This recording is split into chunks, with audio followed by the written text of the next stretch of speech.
কিন্তু বিচার ব্যবস্থা কার্যকর করতে আপনি ব্যর্থ হয়েছেন। এই ব্যর্থতা আপনাকে স্বীকার করতে হবে। লজ্জা থাকলে জনগণের সামনে আপনি আসতেন, কিন্তু আপনার লজ্জা নেই, বেহায়া। আপনারা মানুষকে জীবন নিয়ে ছিনিমিনি খেলেন, নিজেদের আখর ঘোষান, রক্তের উপর হোলি খেলা করে আপনারা ক্ষমতা আসেন।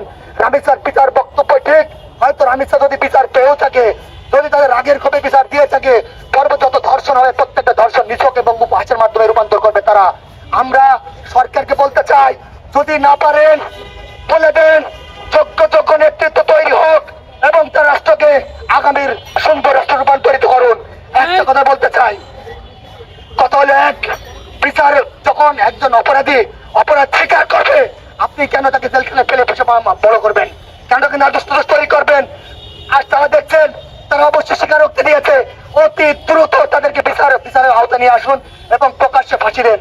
আপনি প্রকাশ্যে ফাঁসি একটা দিবেন, 60% কমে যাবে, দুইটা দিবেন 80% কমে যাবে, তিনটা দিবেন 100% কমে যাবে। আপনি বিচার ব্যবস্থায় বোঝেন না, আপনি বিচার ব্যবস্থা কেন গেছেন? আপনি বিচারকের গুরুত্ব বোঝেন না, আপনি বিচারক কেন হয়েছেন? আমার মনে হয় ধর্ষকের ফাঁসি না দিয়ে ধর্ষিতার পিতার ফাঁসি দেওয়া দরকার। কারণ সে একটা মেয়ে জন্ম দিয়েছিল, যে মেয়ের নিরাপত্তা দিতে জাতি ব্যর্থ। আমার মনে হয় আজকে রামিসার পিতাকে আপনারা ফাঁসি দেন, রামিসার ধর্ষকের ফাঁসি দেওয়ার দরকার নেই। কারণ তার অপরাধ, সেটা নিরীহ একটা মেয়ে জন্ম দিয়েছিল, এটা হয়তো তার অপরাধ। আরেকটা অপরাধ, সে বাংলাদেশে জন্মগ্রহণ করেছে। কারণ সে তো জানতো এই রাষ্ট্র ব্যর্থ।